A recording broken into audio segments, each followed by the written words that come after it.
बड़ा विकराल सा, बड़ा विचित्र सा, बड़ा विचित्र।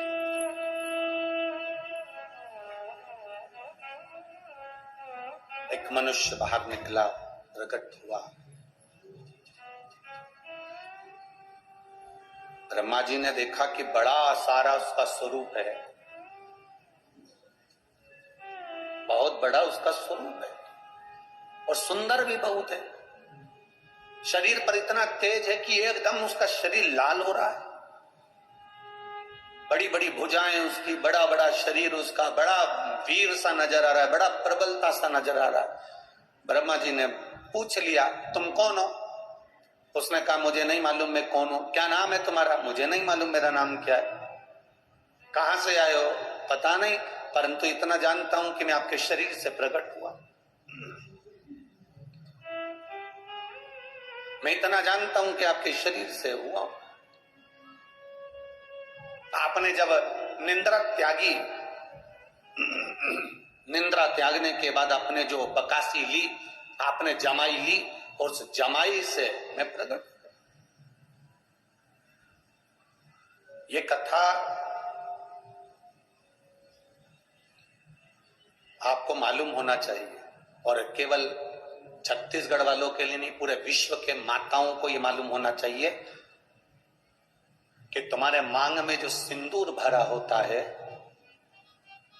हनुमान जी को जो सिंदूर चढ़ा हुआ होता है, गणेश जी को जो सिंदूर चढ़ा हुआ होता है, माता के मांग में जो सिंदूर भरा हुआ होता है, वो सिंदूर आया कहां से था? ये पूरे विश्व की माताओं को, ये पूरे भारत देश की नहीं, संपूर्ण विश्व की माताओं को ये मालूम होना चाहिए कि गणेश जी पे चढ़ा हुआ सिंदूर कहां से आया, सिंदूर का जन्म कहां से हुआ, हनुमान जी पे चढ़ा हुआ सिंदूर कहां से आया, उस सिंदूर का जन्म कहां से हुआ। नारी के मस्तक पर जो सिंदूर भरा रहता है, वो सिंदूर आखिर नारी के मस्तक पर आया तो वो सिंदूर का जन्म कहां से हुआ, उस सिंदूर की प्रबलता क्या है?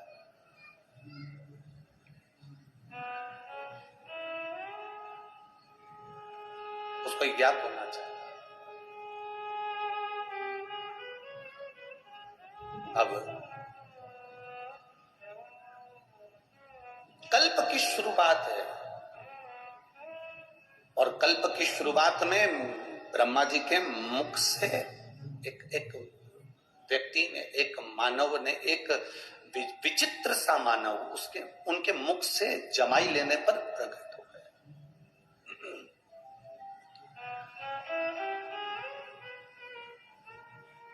कौन हो तुम? हमें मालूम नहीं। क्या नाम है तुम्हारा? हमें मालूम नहीं। कहां से आए हो? हमें मालूम नहीं। हमें कुछ ज्ञात नहीं। ब्रह्मा जी ने देखा बड़ा वीर है, चेहरा लाल, शरीर लाल, पूरा शरीर बड़ा वीरता का दिख रहा है और बड़ा प्रबल शरीर है, भुजाएं विशाल, शरीर विशाल। ब्रह्मा जी ने उसका नाम सिंदूर रख दिया। क्या नाम रखा? जम के बोलो जरा। सिंदूर। ब्रह्मा जी ने उसका नाम सिंदूर रख दिया। अब सिंदूर रखा तो उसने, ब्रह्मा जी ने प्रसन्न होकर उसको वर देना प्रारंभ कर दिया कि सिंदूर, तुम दिखने में भी सुंदर हो, वीर भी हो, प्रबल भी हो, तो हम तुम्हें वर देते हैं कि तुम जगत में वीरता के रूप में रहोगे, प्रबल रहोगे, तुम्हारी भुजाओं का बल प्रबल रहेगा, तुम्हारे भीतर एक तेज हमेशा भरा रहेगा, तुम्हारे तेज को देखकर स्वयं यम के दूत भी डरेंगे। ब्रह्मा जी कह रहे हैं तुम्हें बल इतना दे दिया, तुम्हारी मर्जी पड़े तुम वहां रह सकते हो, पूरी सृष्टि, पूरा ब्रह्मांड तुम्हारे लिए है, तुम कहीं पर भी अपना राज्य बसा सकते हो, तुम कहीं पर भी रह सकते हो। हमारा वर तुम्हें देते हैं, तुम कभी क्षय नहीं होगे, मरोगे नहीं।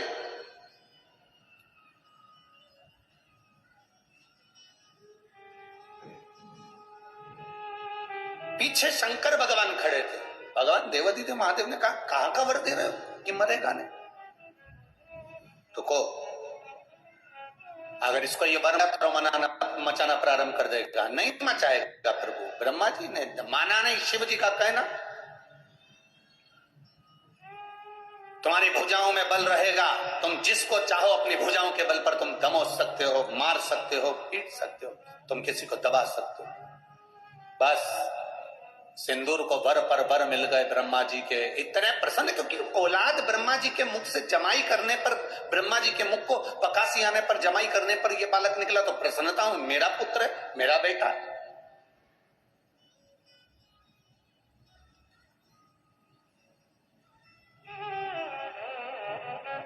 बेटे को लायक बनाओ, मना नहीं है।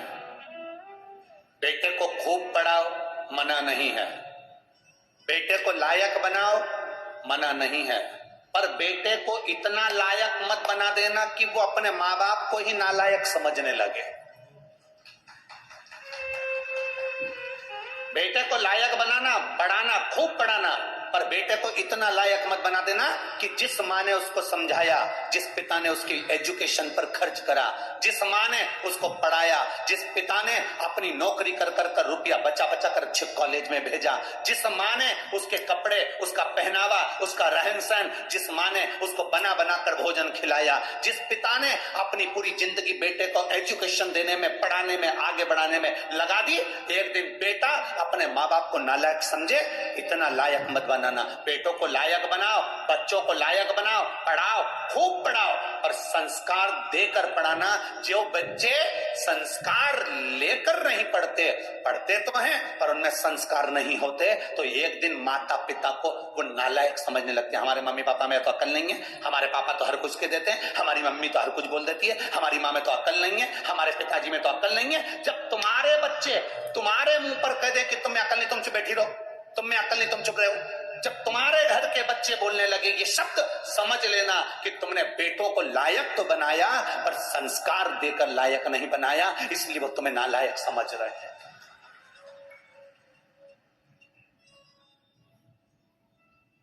खूब पढ़ाओ, हम मना नहीं करेंगे, जितनी तुम्हारी कैपेसिटी है उससे ज्यादा पढ़ाई है, जितनी तुम्हारी कमाई है उससे ज्यादा खर्च कर कर बेटों को उज्जवल भविष्य बनाइए।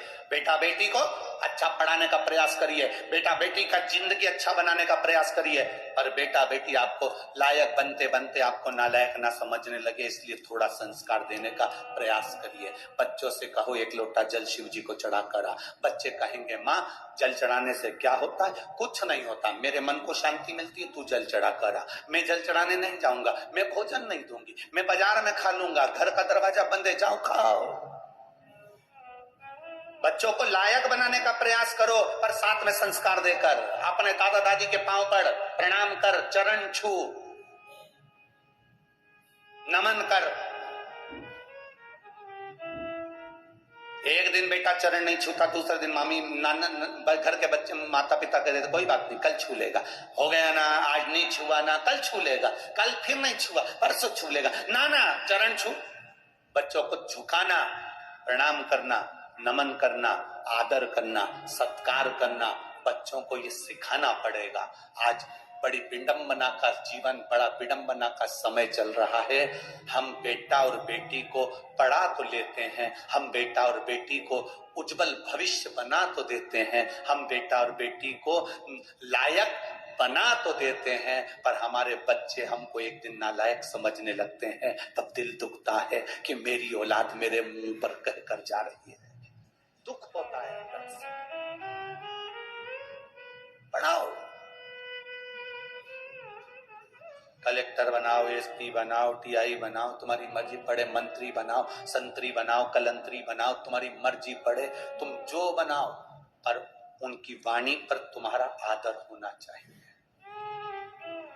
ऊंचे सिंहासन पर बैठकर आदर के शब्द समाप्त नहीं होना चाहिए, उनकी वाणी में तुम्हारा सम्मान होना चाहिए, उनकी वाणी में तुम्हारा आदर होना चाहिए, तुम्हारा सत्कार होना चाहिए।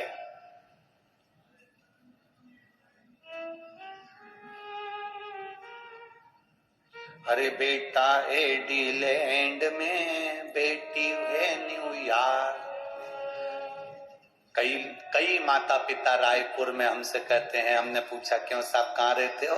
बस गुरुजी आपकी जो कथा हो रही ना उसके पास में हमारी बिल्डिंग है, हम वहीं सी सेक्टर में रहते हैं। अच्छा सी सेक्टर में कौन सी? तो का बस 8वें मंजिल पर, चौथे मंजिल पर हमारा फ्लैट है। हमने कहा कौन कौन घर में? मेरा बेटा तो वहां है और मेरी बेटी वहां है। बेटा है डीलैंड में, बेटी है न्यूयॉर्क। और ब्राइट बच्चों के लिए हुआ बुढ़ापा टार। तो काका क्या करोगे, ये रुपया कहाँ धरोगे? बेटा बाहर, बेटी बाहर। तो हमने कहा तुम कौन कौन हो? बस हम दोनों पति पत्नी। कहाँ रह रहे हो? फ्लैट में रह रहे हैं। अच्छा तो तुम दोनों अपने बेटा बेटी के पास क्यों नहीं चले जाते? बस अब विचार तो करा है, पर बेटे के यहाँ एक बार गए थे तो अब वहां पर हमारा मन नहीं लगा तो हम वापिस आ गए। बेटी के यहाँ वहां भी मन नहीं लगा तो हम वापिस आ गए। तुम जब बीमार पड़ते होगे, तकलीफ होती होगी, शरीर में कष्ट होता होगा, या तुम्हारे घर में मेहमान आते होंगे, तो सामान कौन ला कर देता है? तुम्हें डॉक्टर को दिखाने कौन जाता है? तो कहती है हमारे पड़ोसी बहुत अच्छे हैं, उनका बेटा है ना, उनकी बेटी है ना, हमको गाड़ी में बिठाकर उनको तुरंत डॉक्टर को दिखाने चले जाते हैं। हमने कहा फिर एक काम करना, फ्लैट भी पड़ोसी के बेटे को देकर जाना।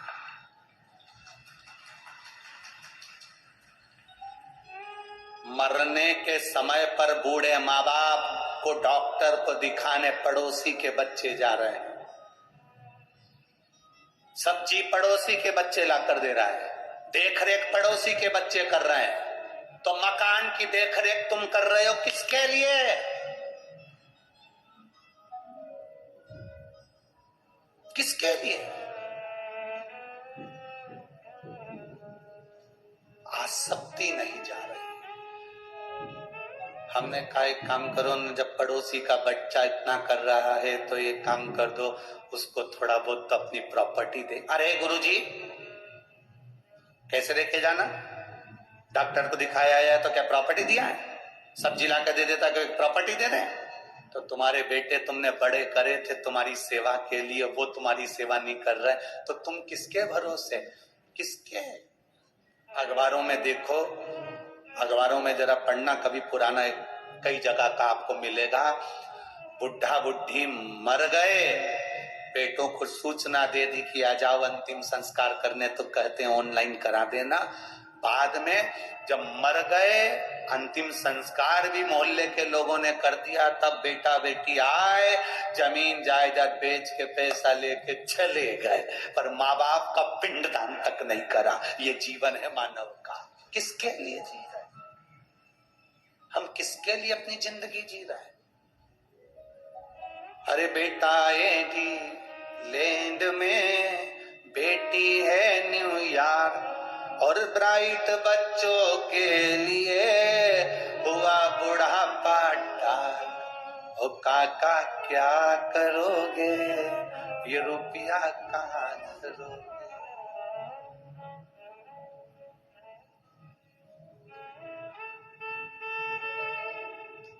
केवल ऑनलाइन बच्चों से प्रेम हो गया। ऑनलाइन प्रेम, बच्चे वहां बैठे हैं, 2 साल में 4 साल में एक बार आते हैं और माता पिता खुश होकर कहते मेरे बच्चे को समय नहीं मिलता, इतना व्यस्त इतना व्यस्त इतना व्यस्त, मेरे बच्चों को समय नहीं मिलता, मेरे बच्चों को तो समय नहीं मिलता। मेरा बेटा तो वहां है, मेरी बेटी तो वहां, मेरा बेटा तो वहां, मेरी बेटी। एक चरित्र आता है, एक माँ कुएं से पानी भर रही थी, उसके साथ में 4 माताएं खड़ी थी।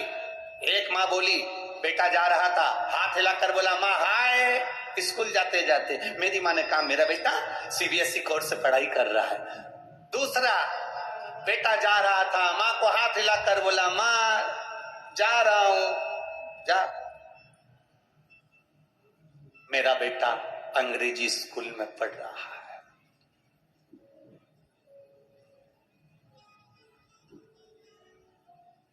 एक माँ का बेटा जा रहा था, माँ बाल्टी उठाकर ले जा रही थी। बेटे ने कहा रुक माँ, पहले मैं बाल्टी घर रख कर आता हूं, फिर जाऊंगा। माँ कहती है मेरा बेटा सरकारी स्कूल में पढ़ रहा है। ये मेरा बेटा है जो सरकारी स्कूल में पढ़ रहा है। अंग्रेजी स्कूल में पढ़ाओ, सीबीएसई कोर्स से पढ़ाओ, एक से बढ़कर एक स्कूल में पढ़ाओ, पर अपने बच्चों को संस्कारवान बनाने का जवाबदारी तुम्हारी है।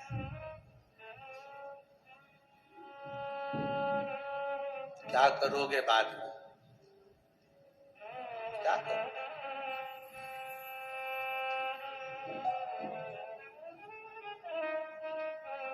अगर स्नेहवश कोई जवाबदारी आपके जीवन में अपने बच्चों पर नहीं छोड़ी है, तो वो बच्चे आपको भी नहीं कुछ प्रभाव दे पाएंगे। दीजिए।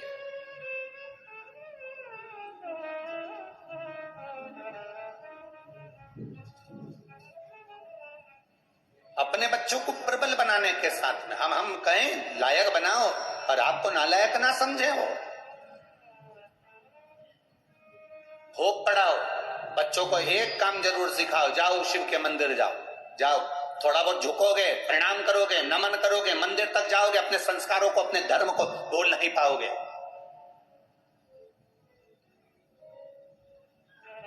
जिस बेटे को भगवान ब्रह्मा जी ने वर दे दिया, जिस बेटे को सब कुछ दे दिया, ब्रह्मा जी प्रसन्न होकर मेरा बेटा मेरा बेटा मेरा बेटा करके सब कुछ दे दिया। ब्रह्मा जी ने पूरे वर, पूरे आशीर्वाद जो दे सकते थे बेटे को दे दिया। सारे वर, सारे आशीर्वाद ब्रह्मा जी ने अपने पुत्र सिंदूर को दे दिए, सारे वर।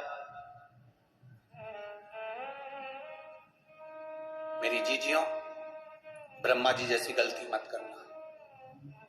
ब्रह्मा जी ने सारे वर ब्रह्मा जी ने अपने बेटे सिंदूर को दे दिए। तुम वो गलती मत करना कि पूरी चीज अपने घर के बच्चों को दे दो। एक इतनी बड़ी लोहे की पेटी यहां से जाते जाते खरीद लो, उसमें भले कुछ मत रखो, जाते जाते 2-4 पत्थर उठा के ले जाओ, पुरानी साड़ी में लपेट के पेटी में रख दो, पौए आए उसके पहले पेटी पत्थरों से भर लो।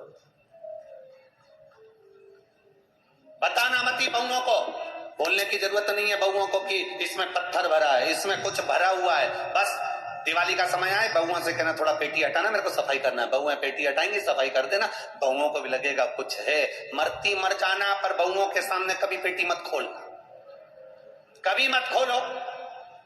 अंतिम समय आए, यम के दूत तुम्हें बंदी बनाने आए, तुम्हें लगने लगे कि मैं मर रही हूं, तो मरते मरते घर की बहू को बुलाकर, एक किसी भी बहू को, बड़ी हो छोटी हो, किसी के हाथ में चाबी दे जाना, बेटा सब बांट लेना हो, अब मैं चली। बहुओं इतनी समझदार हैं, 13 दिन पेटी नहीं खोलेगी, क्योंकि घर में नंदे आई हुई हैं, हिस्सा देना पड़ेगा तो पेटी छुपा देगी। बहुओं ने इतनी जल्दी पेटी को खोलेंगी नहीं, छुपा देंगी। अब बहुओं को मालूम है सास के पास बहुत सामान है, तो 10वां भी अच्छा करेगी, 12वां भी अच्छा करेगी, खूब साड़ी बांटेगी, 12-13 खिलाएगी पिलाएगी, लड्डू गुलाब जामुन इमरता भजिया, सारे ब्राह्मणों का भोजन कराएगी, मेहमान को भी खूब देगी। और सब चले गए और ननन भी चली गई, तब बहुएं पेटी खोलेंगी और उनमें से भाटा निकलेगा और करम उड़ेगी। अब अपने को टेंशन नहीं, अपन तो गए, अपना काम हो गया ना। ब्रह्मा जी जैसी गलती मत कर देना कि पूरे बार एक साथ दे दिया, आयुष्मान भव, चिरंजीवी भन, यशवान भव, ये भी दे दिया, वो भी दे दिया। ऐसी गलती मत कर देना। थोड़ा ना थोड़ा अपना बुढ़ापा निकालने के लिए कमर में खोस के रखो, थोड़ा ना थोड़ा। एकदम ब्रह्मा जी ने सब दे दिया, सब ब्रह्मा जी ने दे दिया।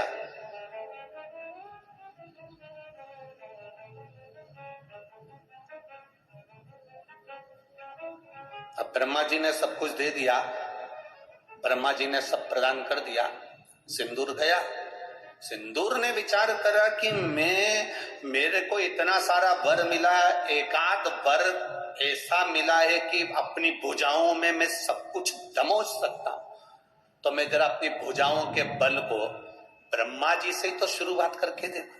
जिस ब्रह्मा जी ने वर दिया था, जिस ब्रह्मा जी ने आशीर्वाद दिया था, जिस ब्रह्मा जी ने वर प्रदान कर दिया था, जिस ब्रह्मा जी ने अपना सब कुछ सिंदूर को दे दिया था, वो सिंदूर, वो उस बल को, उस बल को ब्रह्मा जी के सामने पहुंचकर, ब्रह्मा जी के सम्मुख में पहुंचकर वापिस आया ब्रह्मा के पास में। ब्रह्मा जी ने ध्यान लगाकर देखा कि आखिर बात क्या है। ब्रह्मा जी ने देखा ये तो मुझे ही दबाने के लिए आया है। फिर भी ब्रह्मा जी ने सामने आए सिंदूर से पूछा, बेटा सिंदूर क्या बात है? सिंदूर बोले, पिताजी बस मेरे मन में एक बात है, आपने जो वर दिया है ना उसको मैं एक बार प्रैक्टिकल करके देखना चाहता हूँ। मेरे भुजाओं में बल है कि नहीं, तो मैं आपको दबा कर देखना चाहता हूँ। इतने में ब्रह्मा जी ने सिंदूर को समझाया, सिंदूर समझ नहीं पाया, नहीं समझे। ब्रह्मा जी भाग कर भगवान विष्णु जी के पास पहुंच गए। मुझे बचाने का प्रयास करिए प्रभु, मुझे बचाने का प्रयास करिए, आप मुझे बचाइए प्रभु, मुझे बचाइए। भगवान नारायण ने देखा क्या बात है, सिंदूर आ रहा है, वो मुझे दबाना चाहता है, वर दिया है मैंने। भगवान नारायण ने देखा कि सिंदूर दौड़ता दौड़ता वहां आ गया। भगवान विष्णु ने सिंदूर को देखा और सिंदूर को देखकर भगवान विष्णु ने उसी समय पर समझाने का प्रयास करा, सिंदूर ये तुम्हारे पिता है और तुम इसे दबाना चाहते हो। सिंदूर कहते हैं मैं उनको नहीं दबाऊंगा, आपको दबा के देख लेता हूं, मुझे तो प्रैक्टिकल करना है, कहीं पर भी करूं। नारायण को दबाने के लिए सिंदूर आए तो नारायण ने सिंदूर को समझाने का प्रयास करा। सिंदूर ने कहा अगर तुम मुझे दबाना चाहते हो तो मुझसे प्रबल तो देवाधिदेव महादेव हैं, जाओ उनको दबा कर बता दो। सिंदूर ने कहा यदि मेरी भुजा में इतना बल है तो देवाधिदेव महादेव कहाँ रहते हैं? कैलाश पर, मृत्यु लोक में। सिंदूर आ गया कैलाश पर, मृत्यु लोक पर, भूमि पर।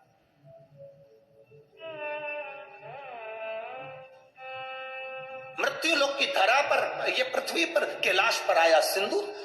सिंदूर जैसे ही कैलाश पर आया, आते से सामने से मां के केश खुले हुए थे, पार्वती जी के केश खुले हुए। मां बड़ी सुंदर, मस्तक पर बिंदी कुंकू की लगी हुई है, रौली की बिंदी है मां के मस्तक पर, नैनों में सुरमा है मां के, लाली होठों पर लगी है मां के, केश खुले हुए हैं मां के। जो सिंदूर ने माता पार्वती जी का दर्शन किया, जो सिंदूर ने मां जगत जननी का दर्शन किया, बस भोलेनाथ जी के पास तो बाद में गया, पहले माता पार्वती जी का हाथ पकड़कर खींचकर अपने साथ ले जाने लगा। जगत जननी के शब्द की गूंज पड़ी, शब्द की गूंज। नारी जब चीखती है, नारी जब चीखती है, उसकी चीख सुनकर जो उसका साथ दे देता है, परमात्मा भी उसको वर दे देता है, परमात्मा भी वर दे देता है। दो लोगों ने चीख सुनी थी नारी की। एक चीख माता सीता का जब हरण हुआ तो माता जानकी जी चीख दी, रावण जब खींच कर ले जाने लगा, जानकी जी चीखे, जटायु ने सुना, सुनते से जटायु ने आकर रावण के साथ में युद्ध किया, सीता को बचाने का प्रयास किया।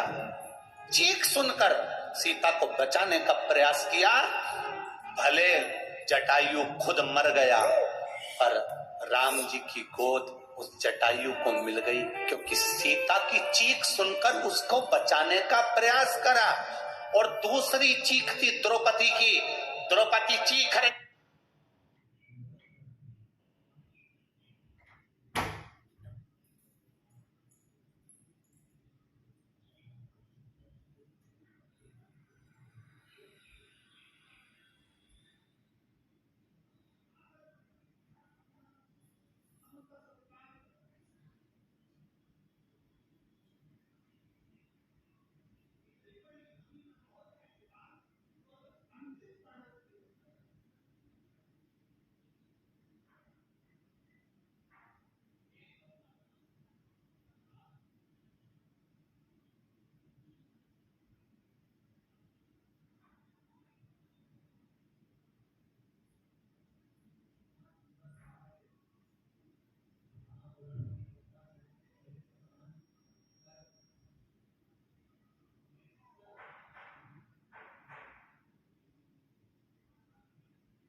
खड़े हुए का। और बेटी चीख रही है, उसको पत्थर से मारा जा रहा है, उसको चाकू से गोपा जा रहा है, और तुम देख रहे हो।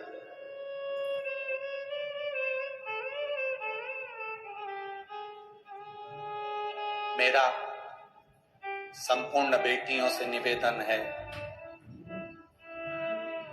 सबसे पहले तो अपने सनातन धर्म को छोड़कर किसी दूसरे धर्म के किसी लड़के की ओर आंख उठाकर भी मत देखना।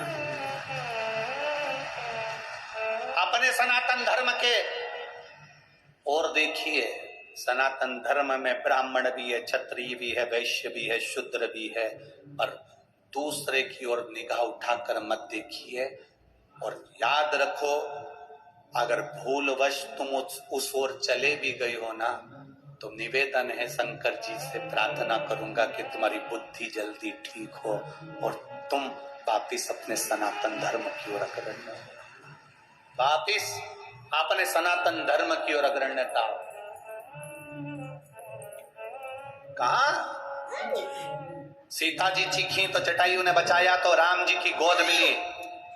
द्रौपदी चीखी, भीष्म पितामह उठकर खड़े रहे हुए, चीख को सुनकर भी उसको नहीं बचा पाए, तो मरे तो बाणों की सैया पर पड़े रहे, बाणों की सैया पर पड़े हैं। देवता देखकर करे गजब भीष्म पितामह, तुम तो भगवान का भजन करने वाले बाणों की सैया पर पड़े हो, क्योंकि तुम्हारे कर्म का भोग भोगना पड़ेगा। ये कर्म का भोग कोई दूसरा नहीं भोगेगा, तुम्हें खुद भोगना है, दूसरा नहीं भोग सकता। अच्छे कर्म करिए,